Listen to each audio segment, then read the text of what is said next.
आपको बताएं कि पंजाब हुकूमत ने agriculture marketing regulatory authority ordinance जारी कर दिया है। ज़रई अजनास की बेहतर मार्केटिंग, फ्री मार्केट इकॉनमी के फरोग और ज़रई अजनास की पैदावार में बामानी सपोर्ट फराहम करने के लिए ऑर्डिनेंस जारी किया गया है। मजीद जानते हैं अपने नुमाइंदे अनवर हुसैन से। अनवर, बताइएगा इस ऑर्डिनेंस के हवाले से।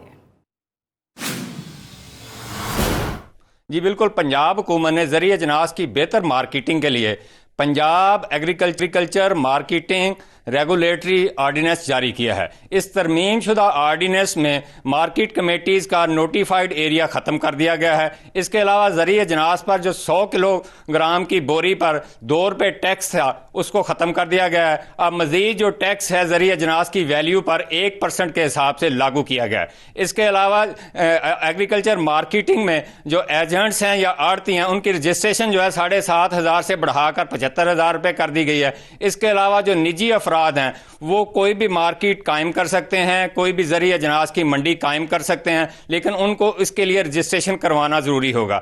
जो बंदा बगैर रजिस्ट्रेशन के मार्केट कायम करेगा या मंडी कायम करेगा उसको एक्ट नए ऑर्डिनेंस के तहत उस पर जुर्माना भी किया जा सकेगा और कैद की सज़ा भी दी जा सकेगी। इस एक्ट का मकसद या ऑर्डिनेंस का मकसद ये है कि सूबे में ज़रिए अजनास की फ्री इकॉनमी को फ़रोग दिया जाए और ज़िम्मेदारों की जो ज़रिए अजनास है उनकी बेहतर कीमत अदा की जाए। इसके अलावा ज़रिए अजनास की मंडियों में खरीदो फरोख्त, सप्लाई और डिमांड को मॉनिटर किया जाएगा और इसके कीमतों के तयन में भी मदद हासिल की जाएगी। जी।